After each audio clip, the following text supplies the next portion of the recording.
Halo semua, kali ini kita bakal ngobrolin soal Gunung Cikuray. Tapi bukan sekedar tentang keindahannya, melainkan tentang sisi lainnya.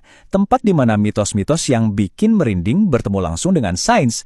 Kita akan coba bedah legenda-legendanya, bukan pakai kacamata mistis, tapi pakai peta geologi. Nah, ini dia pertanyaan besarnya. Apa bisa sih ilmu yang logis seperti geologi ngasih penjelasan masuk akal buat cerita-cerita yang paling gaib sekalipun? Yuk kita cari tahu bareng-bareng jawabannya. Oke, kita punya 3 target utama investigasi kita. Pertama, ada yang namanya batu berdarah. Konon batu ini bisa mengeluarkan cairan mirip darah. Kedua, pintu gaib yang katanya bisa bikin pendaki jalan di tempat. Dan yang ketiga, kabut pembalik waktu yang bisa mengacaukan persepsi waktu kita. Kedengarannya mustahil ya, coba kita lihat apa kata batuannya. Sebelum kita pecahin misterinya, kita harus kenal dulu sama tempat kejadian perkaranya. Kita akan lihat cetak biru geologis yang membentuk Gunung Cikuray jutaan tahun lalu. Anggap aja setiap lapisan batu di sana itu adalah halaman dari buku sejarah alam yang super tua. Coba lihat peta buatan Van Bemmelen tahun 1949 ini. Kelihatan jelas kan, Cikuray itu masuk ke dalam zona pegunungan selatan. Ini bukan sekedar nama wilayah loh. Zona ini punya karakter geologi yang khas banget, dibentuk oleh batuan vulkanik yang lebih tua dengan sejarah tektonik yang rumit. Beda banget sama zona Bandung di utaranya. Nah, panggung inilah yang jadi latar belakang semua cerita kita. Dan yang bikin panggung ini makin seru, lokasinya itu persis di persimpangan 3 kekuatan tektonik raksasa. Pola Meratus, Pola Sunda, dan Pola Jawa. Pola di sini itu maksudnya arah umum struktur geologi purba. Bayangin aja, ada 3 gaya super besar yang saling dorong, tarik, dan putar daratan ini dari arah berbeda selama jutaan tahun. Hasilnya, landscape yang penuh retakan, patahan, dan sejarah yang kompleks.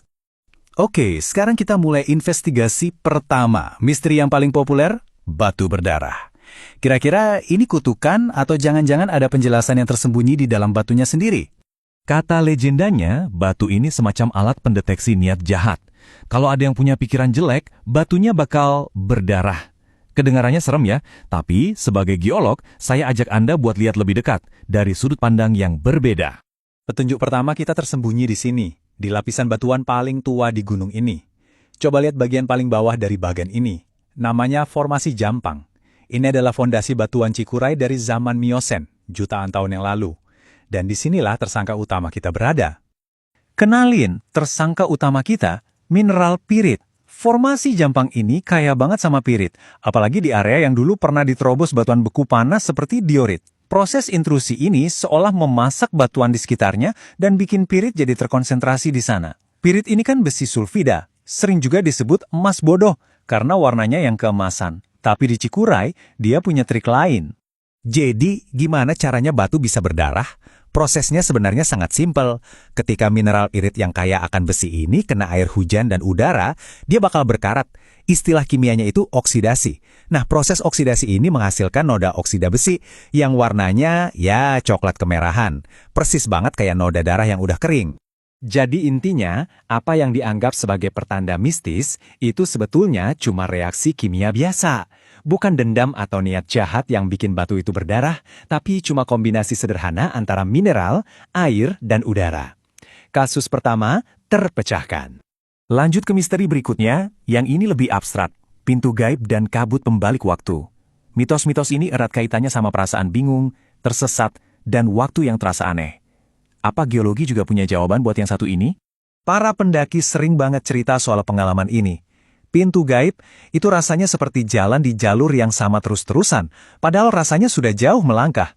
Kalau kabut pembalik waktu, itu sensasi di mana waktu terasa melambat atau malah cepat banget pas kabut turun.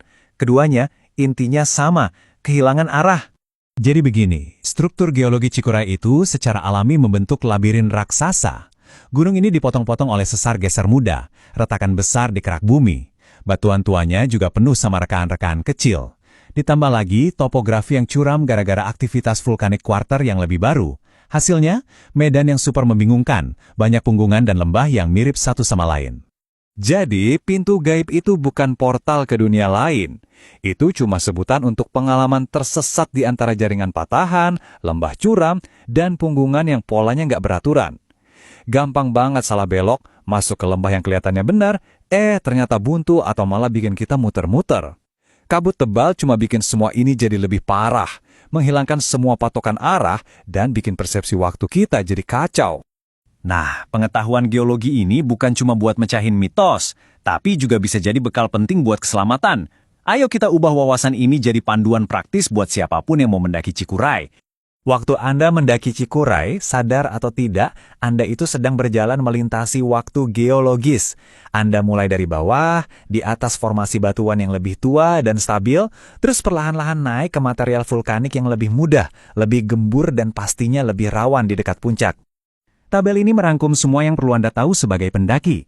Di bagian kaki gunung, di atas formasi jampang yang tua, pijakan Anda relatif kokoh. Tapi begitu mendekati puncak, Anda akan jalan di atas batuan vulkanik kuarter muda, ada briksi, tuf, dan endapan lahar. Material ini sifatnya gembur, gampang bergeser, dan super licin kalau basah.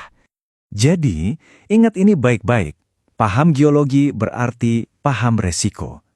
Begitu Anda merasa jalur pendakian berubah dari tanah padat jadi kerikil dan bebatuan yang gampang lepas, itu tandanya Anda sudah masuk ke zona geologi yang lebih mudah dan lebih nggak stabil. Harus ekstra waspada. Sebagai penutup, mari kita satukan lagi dua dunia ini. Dunia sains yang serba terukur dan dunia cerita yang ababi. Ternyata, keduanya menceritakan kisah yang sama, cuma bahasanya saja yang beda. Di sini kita lihat dua peta utama Bita. Yang kiri itu bagan stratigrafi, ini adalah cerita vertikal Cikuray, sejarahnya lapis demi lapis. Yang kanan itu peta tektonik, ini cerita horizontalnya, gaya-gaya yang membentuk dan meretakan gunung ini. Kalau digabung, keduanya jadi biografi lengkap Gunung Cikuray. Dan inilah gagasan utamanya. Geologi itu bukan datang untuk menghapus mitos, tapi justru memberi lapisan makna baru. Batu berdarah bukan lagi sekedar kutukan, tapi jadi cerita rakyat yang indah tentang kimia oksidasi pirit. Pintu gaib jadi perumpamaan untuk tantangan navigasi di medan yang rumit. Sains memberi kita jawaban bagaimana, sementara mitos memberi kita mengapa dalam bentuk cerita. Jadi, lain kali Anda melihat gunung, atau formasi batuan yang aneh, atau mendengar legenda lokal, coba deh tanya pada diri sendiri, kira-kira cerita geologis apa ya yang tersembunyi di baliknya? Terima kasih sudah menyimak ulasan ini.